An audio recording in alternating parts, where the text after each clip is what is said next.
प्यार के सदके ड्रामा सीरियल में मुंशी जी को इस बात का अंदाजा हो जाता है कि मेरी वजह से सरवर माँ जबीन को ब्लैकमेल कर रहा है। मुंशी जी सोचते हैं ना तो मैं रहूंगा ना सरवर अपने मकसद में कामयाब हो पाएगा। वो रो रो कर अपने रब से दुआ मांगते हैं, या अल्लाह मेरी बेटी की हिफाजत फरमा, चाहे इसके लिए मेरी जान ही ले ले। जब हवलदार मुंशी जी को खाना देने आता है, वो जेल में मुर्दा हालत में पड़े होते हैं। मुंशी जी की लाश घर भेज दी जाती है। माँ जबीन के लिए खुद को संभालना काफी मुश्किल काम होता है। वो अपने बचपन को याद करती है जब बाप के सर में कंघी किया करती थी। आज आखिरी बार अपने बाबा के बालों में कंघी करती है। आखिरी दीदार के साथ मुंशी जी को सुपुर्दे खाक कर दिया जाता है। उन्हें दफनाने के बाद अब्दुल्ला घर आता है। माँ जबीन से पूछता है, तुमने हमेशा मुझसे एक बात कही, बड़े साहब तुम्हें तंग करते थे, मैंने कभी यकीन नहीं किया। आज वाशमा ने भी मुझे यही बताया कि वो तुमसे शादी करना चाहते थे, क्या ये बात सच है? माँ जबीन अब्दुल्ला के जूतों से अपने बाप की कब्र की मिट्टी उतारती है।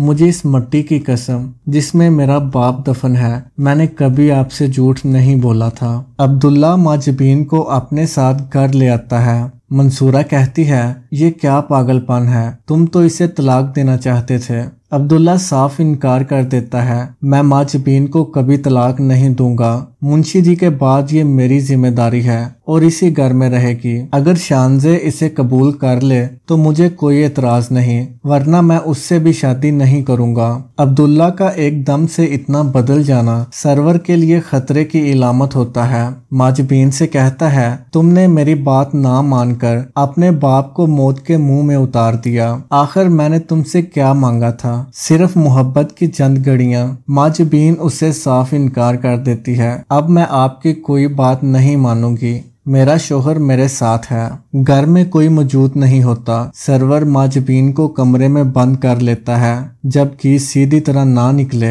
तो उंगली टेढ़ी करना पड़ती है। माँ जबीन बहुत चीखती चिल्लाती है, लेकिन घर में कोई होता ही नहीं। सरवर उसे अपनी हवस का निशाना बनाना चाहता है। इतने में अब्दुल्ला ऑफिस से घर आ जाता है, जो माँ जबीन का शोर सुनकर कमरे की तरफ भागता है। सरवर दरवाजा नहीं खोलता तो अब्दुल्ला तोड़ देता है। माँ जबीन भागकर अब्दुल्ला के पीछे खड़ी हो जाती है। सरवर मुस्कुराने लगता है, ये बचाएगा तुम्हें मुझसे, ये तो खुद मेरी उंगलियों पर नाचता है। सरवर अपने तमाम गुनाहों का इकरार अपने मुंह से कर लेता है, जो बाहर खड़ी मंसूरा भी सुन लेती है।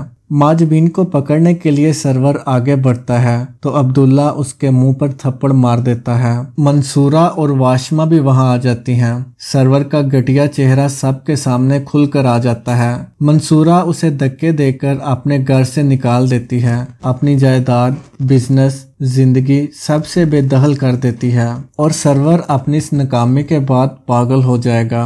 एक घटिया ख्वाहिश के चक्कर में उसने अपनी जिंदगी बर्बाद कर ली। मंसूरा माँ जबीन को दिल से अपनी बहू और अब्दुल्ला अपनी जान से ज्यादा अजीज बीवी मान लेता है। वाशमा भी अपनी माँ के इस फैसले से बेहद खुश होती है और सब इकट्ठे रहने लगते हैं। सरवर के बाद अब्दुल्ला अपने बिजनेस को खुद संभालता है। सरवर ने ही उसे पागल बना रखा था। उसका साया उतरते ही अब्दुल्ला एक कामयाब इंसान बनकर उभरता है। शानसे जिसने अब्दुल्ला को हासिल करने के चक्कर में माँ जबीन को बर्बाद करने का सोचा था, आज नाकाम होकर अपने घर में होती है। जल्द ही अब्दुल्ला के घर प्यारा सा बेटा पैदा होता है और घर की खुशियां दोबारा लौट आती हैं। तो दोस्तों, आपको हमारी प्रिडिक्शन कैसी लगी? क्या इस ड्रामे का एंड यही होना चाहिए? कमेंट करके लाजमी बताएं। शुक्रिया।